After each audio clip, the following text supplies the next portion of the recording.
E a Agenda Econômica está de volta conversando sobre a Lei de Responsabilidade das Estatais com Roberto Piscitelli, professor de Economia da Universidade de Brasília. Vamos começar esse bloco dando uma olhadinha no que pensam duas senadoras que ouvimos sobre o assunto. Uma lei oportuna. Com isso, nós demos a nossa contribuição pela iniciativa dos senadores em criar um ambiente de maior transparência na gestão das estatais, para evitar o que aconteceu com a Petrobras. Ele tinha como uma característica significativa a possibilidade de uma privatização tranquila e generalizada de todas as empresas estatais brasileiras, né? E também de amarrar e impedir empresas estatais de desenvolver programas sociais importantes, porque uma empresa estatal não necessariamente existe para ter lucro, ela pode existir também para desenvolver programas sociais, né? Então nós conseguimos, através da negociação, negociar alguns pontos que consideramos importantes, mas teve alguns que ainda, no nosso entendimento, passaram, né? E a gente espera que esses poucos pontos que passaram possam passar por um critério rigoroso na Câmara dos Deputados e, posteriormente, uma análise da presidência quando for da sua sanção. Piscitelli, essa questão aí que a senadora Vanessa levanta, que é a função das estatais, nos remete à questão da independência total, né, dessa autonomia total que se fala agora das estatais. Então, é possível ter uma autonomia de gestão, uma autonomia de trabalho, digamos assim, de definição de políticas de trabalho, sem perder de vista qual é a função das estatais? Pois é, justamente. Eu acho que tem que se ter muito cuidado e estabelecer certos limites. Se a entidade é parte da administração indireta, e essa é a concepção da administração descentralizada, ela tem que ter autonomia de gestão operacional, administrativa, não é? Mas, evidentemente, ela tem que estar, de alguma forma, subordinada, supervisionada pelo ministério a que se vincula, que é realmente quem formula as políticas, é a administração direta, é a administração centralizada, não é? Além do mais, a inclusão, e você mencionou antes, desses membros independentes nas diretorias, é uma coisa que soa um pouco estranha, não é? Porque havia uma preocupação declarada de evitar aparelhamento dos órgãos e das empresas do Estado, o que talvez seja algo um pouco ideal, não é? Porque quando se fala em aparelhamento, eu acho que a gente deve entender que qualquer governo, todos os governos, principalmente no nosso presidencialismo de coalizão, eles se cercam ou chamam ou atraem ou se compõem com pessoas que com partidos que fazem parte da base de governo e, portanto, integrantes ou pessoas indicadas por esses partidos, de uma forma ou de outra, participam da administração. Claro que num mundo ideal, o preferível seria que eles participassem da formulação das políticas de governo, mas é inevitável que muitos desses representantes acabam ocupando postos importantes, postos-chave nos diversos ministérios e empresas. Agora, o que são, eu me pergunto, porque isso também não está claro para mim no projeto, o que são esses membros independentes, de onde vêm? Pois é porque ele fala que podem ser acionistas, né? Eles não podem ser integrantes do governo, mas eles podem ser acionistas e o que eles não podem é ter vínculo partidário ou de governo nos últimos 3 anos. Então, fica muito fácil, numa mudança de governo, que o governo que entra coloque todos os seus, digamos assim, afiliados ideológicos, né? Porque eles não estão no governo há 3 anos.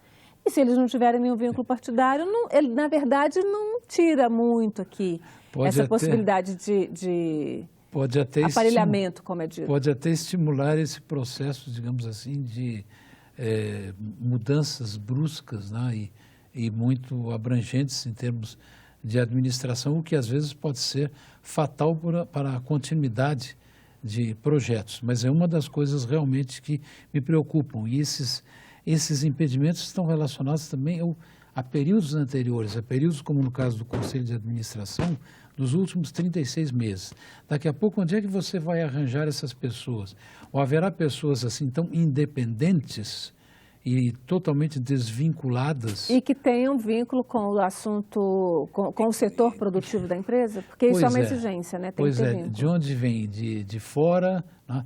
A gente sabe, por exemplo, que algumas experiências, inclusive, são alvo de muitas críticas. No caso, por exemplo, das agências reguladoras, uma das críticas feitas a miúde, né, é de que elas não representam, por exemplo, os interesses dos consumidores. Dos consumidores. Elas representam mais os interesses das empresas. Eu acho que se a gente fizesse uma pesquisa sobre isso, uma quantidade esmagadora da população concordaria com isso que nós estamos dizendo.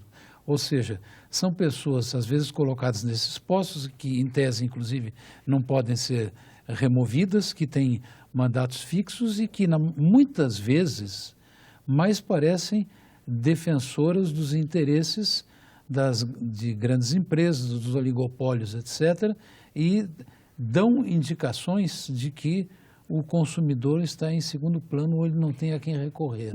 Voltando a essa questão do vínculo, né, empresas e governos, um desses pontos polêmicos que a senadora Vanessa falou durante a sua fala era a questão de uma obrigatoriedade de ações, de abertura de capital, né, de capital poder ser privatizado, né? Isso ficou com um limite. Mas, de qualquer forma, elas têm aí um período em que elas vão ter que ter pelo menos 25% do seu capital aberto, em bolsa, né? E ela fala, isso foi uma negociação realmente foi muito árdua. Como é que o senhor vê essa questão de abertura de capital dessas empresas estatais e até onde o senhor acha que isso é bom ou isso não é bom ou devia ser totalmente mesmo? Qual é a sua opinião sobre esse assunto? E não é para todas, porque as empresas públicas têm como acionista único, né, o exclusivo poder público, a União, estados e municípios. Isso valeria para as sociedades por ações, para as sociedades anônimas. As empresas públicas vão adotar a forma da Lei das Sociedades por Ações, a 6.404, mas elas não terão o capital assim repartido, dividido, né, ou distribuído para o público em geral.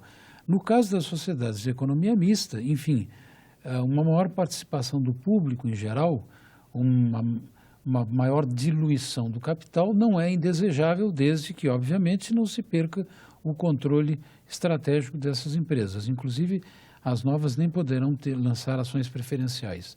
Terão que ser apenas ações ordinárias com direito ao voto.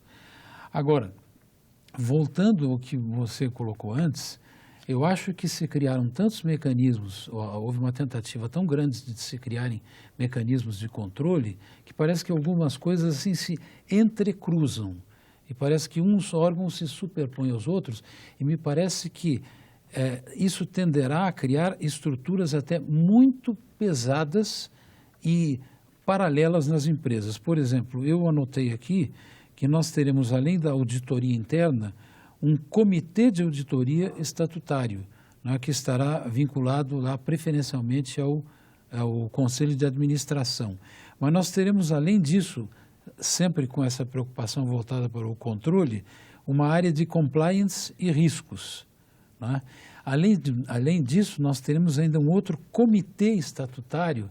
Veja que coisa curiosa isso, né? E esses comitês vão ser ocupados por quem? Pois é, quem? Não é? Esse comitê estatutário vai fazer indicações e avaliações do desempenho da própria diretoria, dos diretores. Veja que há muita coisa que se entrecruza e, ao mesmo tempo, se superpõe, né? Então, a gente tem muita dúvida, dependendo, inclusive, da proveniência múltipla e diversificada dessas pessoas, desses representantes, sobre a capacidade efetiva de o governo, enfim, controlar a empresa que lhe pertence, né? A empresa que é controlada pelo poder público. Isso pode inviabilizar as estatais e, de fato, levar a que se conclua que elas não têm importância na economia do país?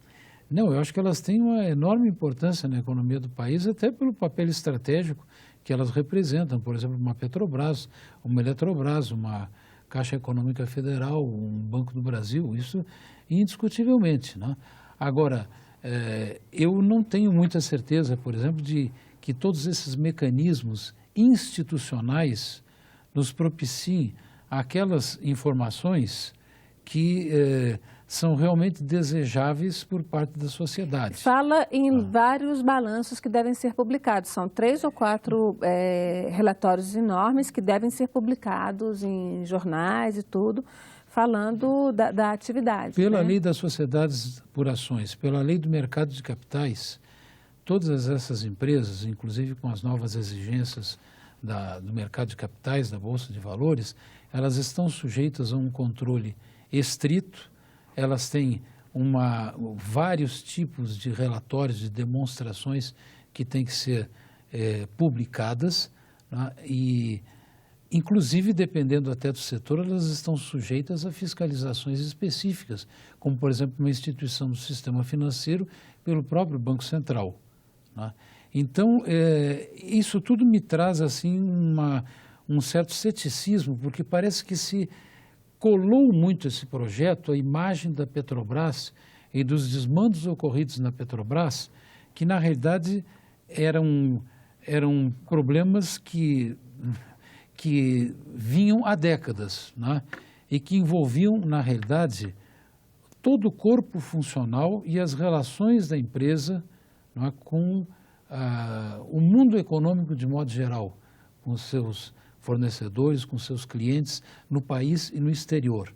Quer dizer, eu não sei se todos esses mecanismos, né, eles são garantidores, por exemplo, de que não venham a ocorrer certos desmandos ou a possibilidade de fraudes, que aliás, essas palavras, inclusive, foram muito utilizadas nesse estatuto, como se isso fosse algo que devesse caber no texto de uma lei. Eu acho que é muita coisa aqui que é de hierarquia menor. Uhum.